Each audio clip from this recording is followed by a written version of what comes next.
Hello, it is midday in Paris. It's 3 p.m. in Moscow. I'm Monita Rajpal. And I'm Zain Verjee. You're watching CNN, the world's news leader, and this is World One live from London. The island versus the continent. With the clock running down on the race to save the euro, Britain is threatening to block plans to revamp the treaty that underpins the European Union.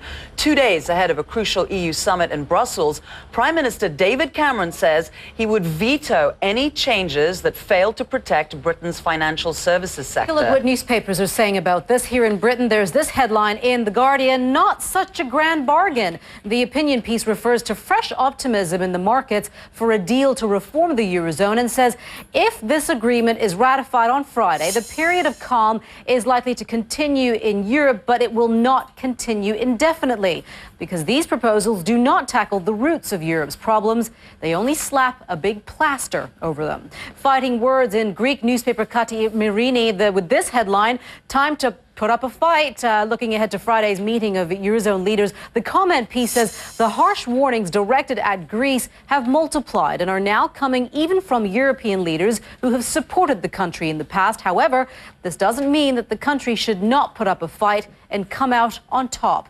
And finally, the headline in the International Herald Tribune: Europe's multiplying monetary dilemmas. The opinion piece says at the heart of this particular crisis is the unpleasant fact that the common European currency project is simply not working. It is impossible for a monetary union to work if the fiscal policies of the 17 participating states are so far apart. An Australian man in Saudi Arabia has been sentenced to 500 lashes and a year in prison for blasphemy. 45-year-old Mansour al-Marib, a Shia Muslim, was on a pilgrimage to Medina. His family says he has serious health problems and they are worried he won't survive the corporal punishment.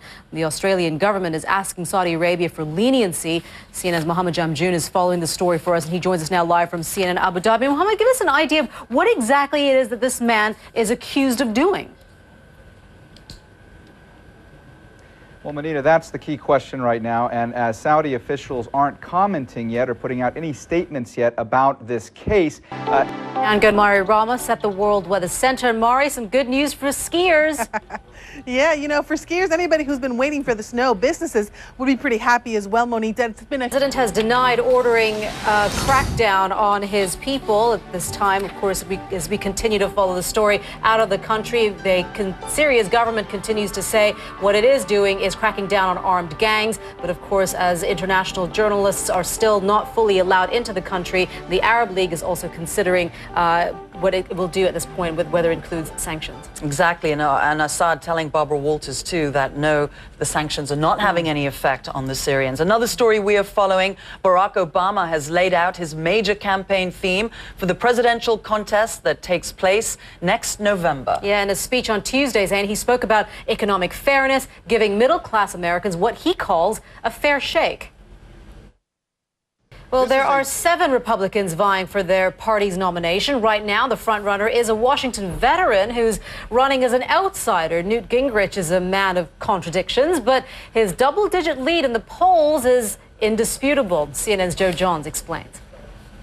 I'm Newt Gingrich, and I'm announcing my candidacy for President of the United States. We want to return out to a story that we've been following for the past few days now. One of the founding members of the Kimberley Process, a diamond vetting scheme, decided this week to drop out of the group altogether. Global Witness says it can no longer be confident that the diamonds monitored through the process are conflict-free. In fact, the Kimberley Process currently only classifies conflict diamonds as those coming from regions held by rebel groups. We're joined by Cecilia Gardner from the World Diamond Council. Cecilia, thank you very much for being with us. When a major advocacy group, one of the front runners of those of the Kimberley Process, says something is wrong here, do they have a point? nothing we've been doing is perfect, but you don't improve in the situation in the lives of people on the ground by walking away. Yeah, interesting points there. Cecilia, thank you so much for that. Cecilia Gardner there joining us from New York. This is World One, live from London. It could be a nail-biting day for fans of both Manchester clubs and football's Champions League. Sports update now. Today, it's all about European Champions League football. Both a review and a preview. Here's Don Riddell with more details. Thanks very much, guys. 12 of the 16 teams have been determined for the knockout stage. Start all over again, because I think I got lost in all the group this and group that. Pay more attention, Monita, is all I have to say. Don Riddell. Never my strong Thank suit. you. You're watching World One. Still to come, it's a family affair. Indeed. Prince Charles and Prince William combine business with pleasure. Welcome back. This is World One, live from London. We're coming up on 7 a.m. in New York, 1 p.m. in Berlin, 9 p.m. in Tokyo. Yeah, we are laughing because Max Foster's here because it was a family affair.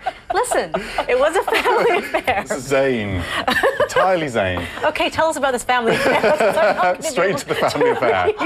Well, there was a family affair, wasn't it? The Duchess of Cambridge out with the in-laws last night. Yeah, we can show you pictures at they the get Albert along Hall very well. as they arrived, and of course everyone, as ever, your expert area. I'm going to turn it around again, Monita, because I don't watch The Expert. All right, Zain? Max. She goes to speak English. give us an insight. I don't speak English. She's very proper. She goes to, classical You concerts. both go to don't you? glamorous parties, I know. Right, you're watching World One live from London. I'm Zain Verjee. And for Max Foster, I'm Monita Rajpal. Thank you for joining us. We'll update you with the main news in just a moment. Stay with us here on CNN.